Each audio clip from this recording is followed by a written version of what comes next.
జై శ్రీమన్నారాయణ. ఏడుకొండలవాడ వెంకటరమణ గోవింద. ప్రియ భగవత్బంధులారా, ధనుర్మాస వ్రత మహోత్సవంలో భాగంగా మనము 17వ రోజు చేరుకున్న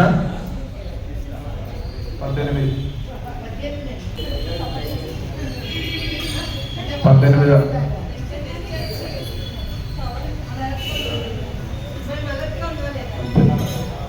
మర్చిపోయాను, మీకు కవర్ చేశాను.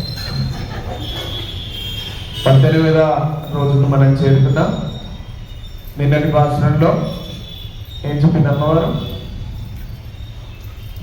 బలరాముని, యశోదను, నందగోపుని కూడా నిద్ర లేపింది. కానీ కృష్ణుడు నిద్ర లేచినట్టుగానే ఉన్న లోపల నుంచి పలకట్లేదు. స్వామి దర్శనం ఇంకా అవ్వలేదు. అయితే నిన్నటి భాషణంలో బలరాముడు ఒక చిన్న హింట్ ఇచ్చాడు ఈ గోదాగోష్ఠికి అందరికీ కూడా. ఏమని?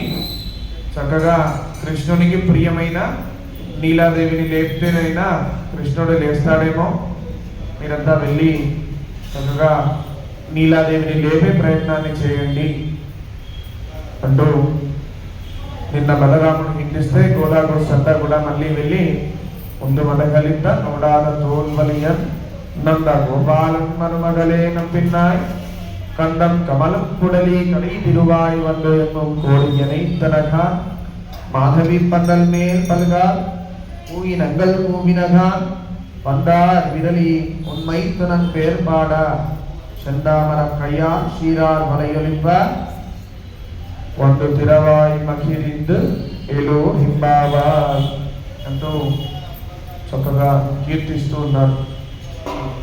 మనం ఈ తిరుపవాయి ప్రారంభంలో కూడా మొట్టమొదటి పేరు నీలాతుంగ స్తనగిరితది. నీలా అమ్మవారి పేరుతోనే మనం ప్రారంభమవుతుంది.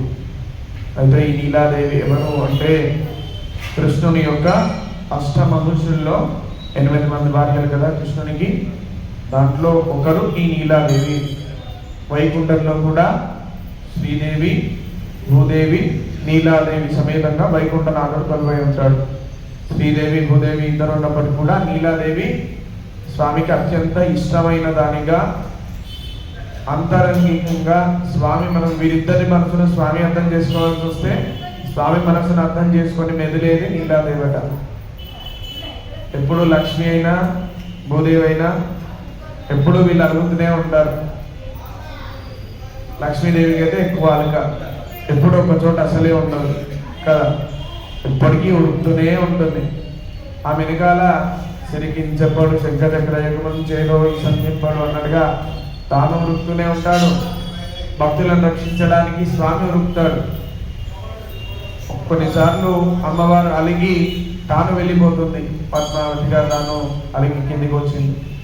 ఇలా ఇవన్నీ చూసుకున్నప్పటికీ కూడా వృత్తాంతాల్లో ఈ ఇద్దరు మహిషులు అలిగినట్టుగా సందర్భాలు ఉన్నాయి. కానీ నీలాదేవి ఏనాడు కూడా స్వామిని ఇంచు మాత్రమైనా ఇబ్బంది పెట్టినటువంటి వృత్తాంతాలు ఏ పురాణాల్లో చూసుకున్నా లేవు.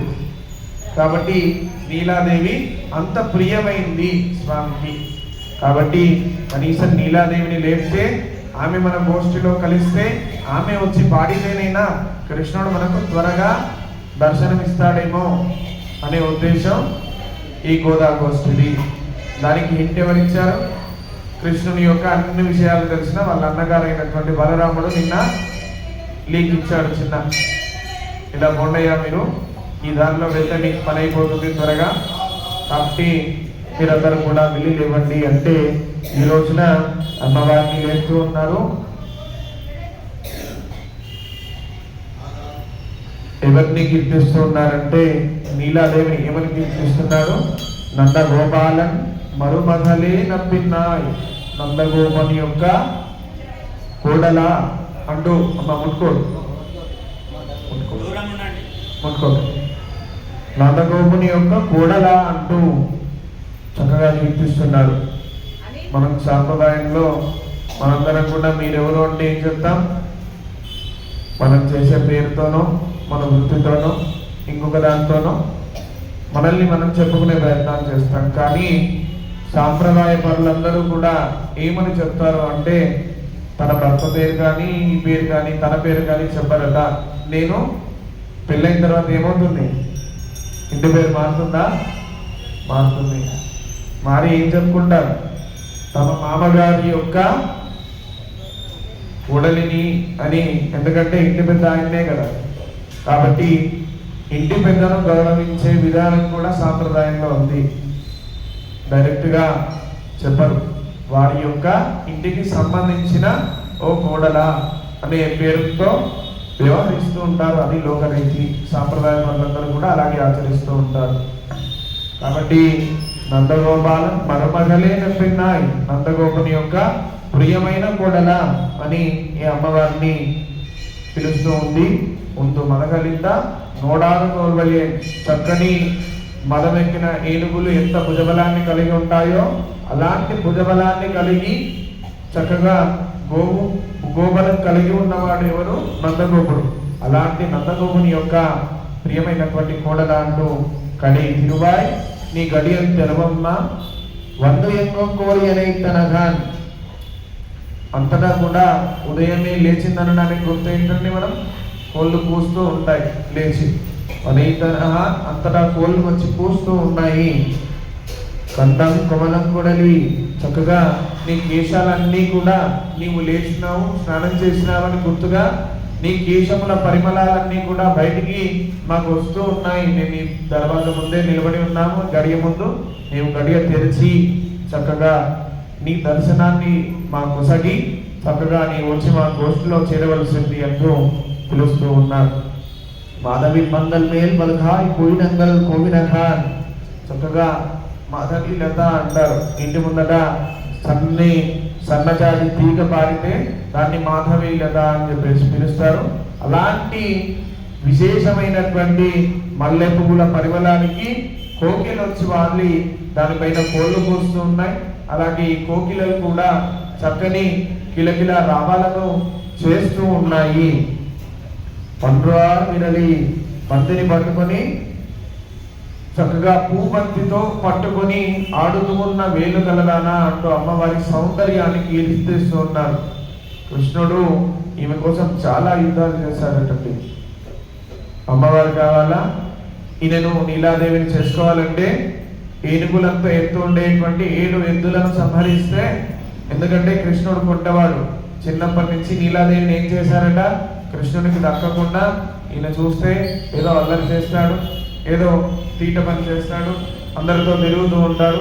కాబట్టి కృష్ణునికి అందకుండా దూరంగా ఉంచాలి అని పెంచారట. కానీ స్వామిది జగన్మోహనాకారం కాబట్టి ఎవరు చూసినా ఇట్టే వశమైపోతారట స్వామికి. కాబట్టి ఆయనే నీలాదేవి స్వామిని చేసుకుంటాను అనే వ్రతాన్ని ఆమె అనుకున్నది. అప్పుడు తమ తండ్రి గారు చేసేది లేక ఒక షరతు పెట్టారు కృష్ణునికి. 7 ఎద్దులను ఎవరో లొంగ తీసుకోలేనటువంటి 7 ఎద్దులను ఒకేసారి నీవు లొంగ తీసుకోగలిగితే అప్పుడు నీలాదేవిని ఇచ్చి నేను నీకు వివాహం చేస్తానని చెప్పాడు. ఆయన ఏం చేశాడు, ఓ పక్కన అత్యంత సౌందర్యవతి అయినటువంటి నీలాదేవి, ఈమె కోసం ఎంత యుద్ధమైనా చేయొచ్చు, 7 కాదు 70 ఎద్దులు వచ్చినా నేను లొంగ తీసుకుంటాను అనుకున్నాడు.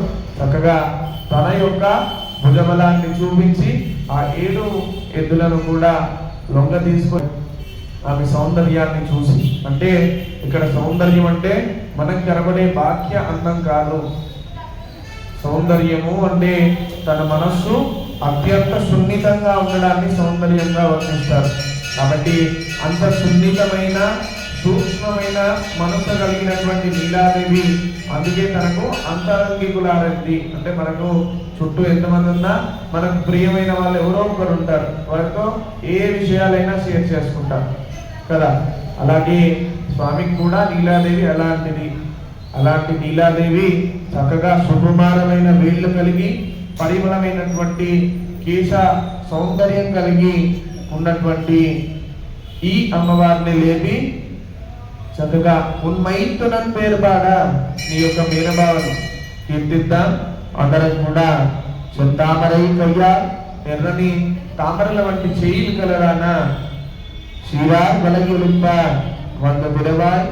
తన చేతిలో ఉన్నటువంటి విశేషమైనటువంటి గాజులు చప్పట్లు కొడుతూ ఉంటే కదలగా అవన్నీ శబ్దాలు చేస్తూ ఉండగా, ఆ గాజుల శబ్దాలు చేస్తూ ఉండగా మనందరం కూడా వంద తిరవాయి మగిలిందు ఆ స్వామి యొక్క నామాన్ని పాడుదాం కదా. అందరం కలిసి చక్కగా నీ తామరల వంటి చేతులు, తామరల వంటి చేతులు అంటే ఎలా ఉంటాయండి? తామరలు ఎర్రగా ఉంటాయి. ఊరికే అవుతాయి ఆ చేతులు ఎర్రగా? ఎందుకు అవుతాయి? స్వామి నామాన్ని కీర్తిస్తూ గట్టిగా చప్పట్లు కొడుతూ పాడుతూ ఉంటే ఎరుపెక్కిన చేతులు కలదానా అని దాంట్లో అర్థం.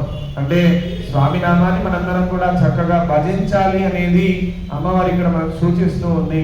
అలాంటి ఆ స్వామి యొక్క నామాన్నే సంతృప్తి పట్టేటట్టుగా, స్వామి మనం అనుభవించేటట్టుగా మనం స్వామిని కీర్తిద్దాం.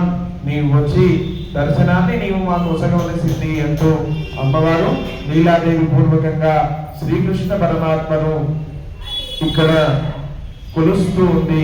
మనందరం కూడా ఆ శ్రీకృష్ణ చరణాలు ఉండాలనే శరణు వేడుతాం. తరిద్దాం. జై శ్రీమన్నారాయణ. ఇవాళ విశేషంగా అమ్మవారికి మనం గాజులను సమర్పిస్తూ ఉన్నాం. అందుకంటే తాను కూడా ఆనాడు ఆ గాజులను సమర్పించి అవి గల్లు గల్లుమనే విధంగా స్వామి యొక్క నామాన్ని కీర్తించింది కాబట్టి ఈనాడు అమ్మవారికి మనం గాజులను సమర్పిస్తూ ఉన్నాం. విశేష భాషల సందర్భంగా స్వస్తి ప్రజాభ్య పరిపాలయంతాం న్యాయేన మార్గేణ మహిం మహీషాః. ఓం బ్రాహ్మణేభ్యో శుభమస్తు నిత్యం లోకాః సమస్తాః సుఖినో భవంతు. కాళీ వర్షతు పర్జన్యా పృథివీం సస్యశాలినీ దేశోऽयं చోపరహితా బ్రాహ్మణాः సन्तు నిర్భయాः. కావేరీ వర్తతాం కాలే కాలే వర్షతు వాసవః. శ్రీరంగనాథో జయతు శ్రీరంగశ్రీచ్ఛవక్తతాం. కాయేన వాచా మనసేంద్రియైర్వా బుద్ధ్యాత్మనా వా ప్రకృతే స్వభావాత్ కరోమి యద్యత్ సకలం పరస్మై నారాయణాయేతి సమర్పయామి. శ్రీమన్నారాయణాయేతి సమర్పయామి. సర్వం